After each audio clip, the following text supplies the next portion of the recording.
اللہ اکبر کا مفہوم دل میں بٹھانے کے ثمرات۔ ہر مسلمان اللہ اکبر کہتا ہے اور ہم بھی ہر روز دسیوں مرتبہ یہ حسین لفظ اپنی زبان پر لاتے ہیں۔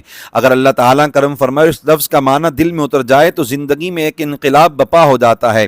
جس خوش نصیب کے دل میں یہ بات پختہ ہو جائے کہ اللہ تعالیٰ کی شان و عظمت سب سے زیادہ ہے، وہی سب سے بڑا ہے۔ نمبر 1، اسے خوف الہی نصیب ہوتا ہے، پھر وہ مخلوق سے نہیں ڈرتا بلکہ اپنے رب کو راضی کرنے کے لیے بڑے بڑوں سے ٹکرا جاتا ہے، اس لیے کہ اسے یقین ہوتا ہے کہ خالق کی مشیت کے بغیر مخلوق کچھ بھی نہیں کر سکتی۔ نمبر 2، وہ اللہ تعالیٰ کے دین کی سربلندی کے لیے بھرپور کوشش کرتا ہے، حتیٰ کہ دین کی خاطر جان بھی دینی پڑے تو پرواہ نہیں کرتا، کیونکہ وہ سمجھتا ہے کہ سب سے بڑا راضی ہو گیا تو جان کی کیا حیثیت ہے۔ نمبر 3، اس کے دل میں اللہ کریم کی محبت پیدا ہوتی ہے اور وہ بہترین طریقے سے اپنے رب کی عبادت کرتا ہے۔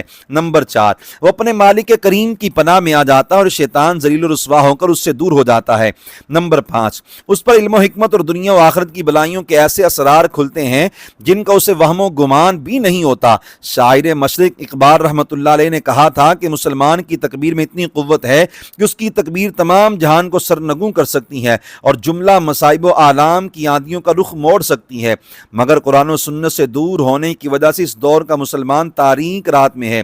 بقول اقبال، ابلیس اور اس کے تمام کرندوں کی اس بات کا ڈر ہے کہ اگر مسلمان نے قرآن و سنت کے ساتھ اپنا رشتہ پھر سے جوڑ لیا تو اس کی تکبیر شخص جہاد کا طلسم توڑ دے گی۔ ابلیس کی مجلس شورا میں انہوں نے کہا، توڑ ڈالیں جس کی تکبیریں طلسم شخص جہاد، ہو نہ روشن اس خدا اندیس کی تاریک رات۔ ہر نفس ڈرتا ہوں اس امت کی بیداری سے میں، ہے حقیقت جس کے دین کی احتساب کائنات۔